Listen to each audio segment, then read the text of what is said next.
All right, y'all, Rick Smiley Morning Show. It is about that time. Jeff Johnson got 3 things you need to know. Jeff, good morning, man.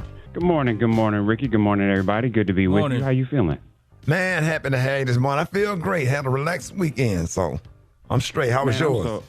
I'm great. I'm so glad to be with y'all. I want to talk about some good stuff, right? I was over the moon at Travis Hunter winning the Heisman Trophy.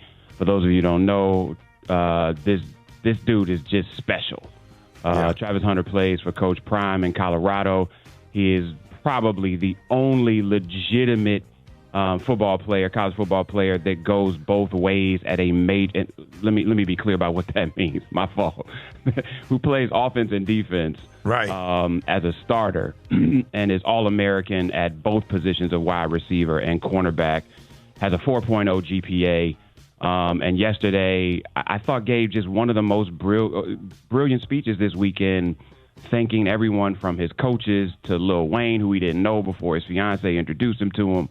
And the kid is just brilliantly talented as a football player, but I just love who he seems to be and becoming as a young man, and I'm excited to watch what he becomes, not only as a football player, but as a young man. So congratulations, Travis Hunter. Congratulations to the University of Colorado program, Coach Prime, and his whole family.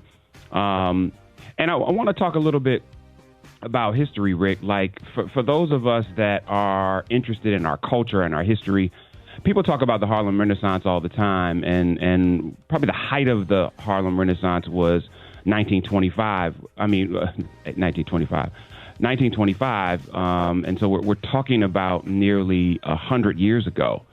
And we're talking about art and music and thinking and liberation in many cases during a time when we were still just on the other side of Reconstruction.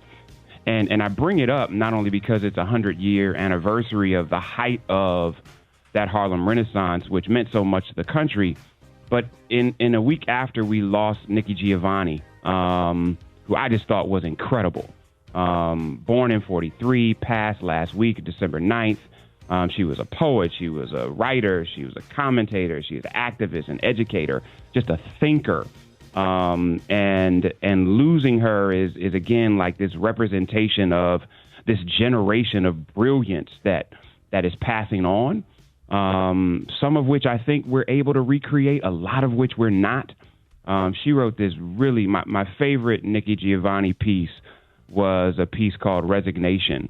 It's just I think a dope piece about love. She said, "I love you because you made me want to love you more than I love my privacy, my freedom, my commitments, and responsibilities. I love you because I changed my life to love you because you saw me one Friday afternoon and decided that I would love you. I love you, I love you, I love you." Man, that's dope. And I celebrate her life. I celebrate her legacy. But I celebrate all of the artists, all of you out there who are listening. I don't care whether you write poetry, whether you write music, whether you write plays, whether you're doing television or movies, whether you're doing your art in private because you're figuring out what your voice is, whether you're doing it in public in a small way, whether you getting paid and you are a working artist, whether you've got 1 million followers and hundreds of thousands of people are watching what you create. We are in more need of more storytellers and creators, and I hope that you will do that. And I want to use this platform to celebrate you. And so if you know dope artists who are at a local level, let me know. I'd like to share your work. I'd like to share what you're doing. In this time of insanity in politics and insanity around economics and instability, art is one of those things that helps us keep our mind straight, encourages us, reminds us how brilliant we are, and elevates us. And so one of the things that I saw recently, Rick, I saw this piece called Through Line. It is dope as hell. It's in Washington, D.C. right now, and this is their second volume. What they've done, Rick, is they have, in their first volume, they were in Oakland. In the second volume, they're in D.C., and they literally are identifying incredibly dope black women, multiple generations, multiple sectors, multiple fields, multiple talents. I'm talking about sisters who run nonprofit organizations and those who are like the real Olivia Pope in D.C. to those who are creative artists. And again, it's called Throughline. It's in D.C.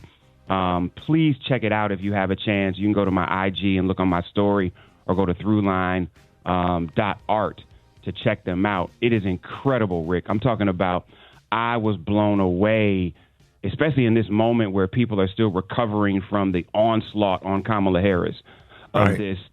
this piece, man, where they did portraits of all of these women, did poems about each of them, presented it to a community of people, and the inspiration that came from it was just absolutely incredible. Again, it's called Throughline Art.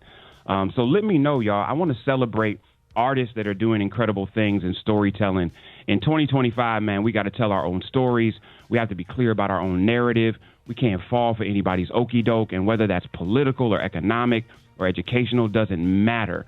Rick, man, I'm so excited about 2025 because in the midst of what everybody says we can't do, we got the ability to reimagine what it means to be us, not based on who's in the damn White House, but because Right. we have a divine power that is bigger than any damn political office. And if Yeah. we flex it with a level of just reckless abandon, we're going to change the world in the face of the insanity that says it's the world. Let's go. Appreciate y'all as always. Y'all have a ridiculously great Monday, and I will talk to y'all on Thursday. Hey, same to you, man. Jeff Johnson, y'all. More Rickey Smiley Morning Show coming up.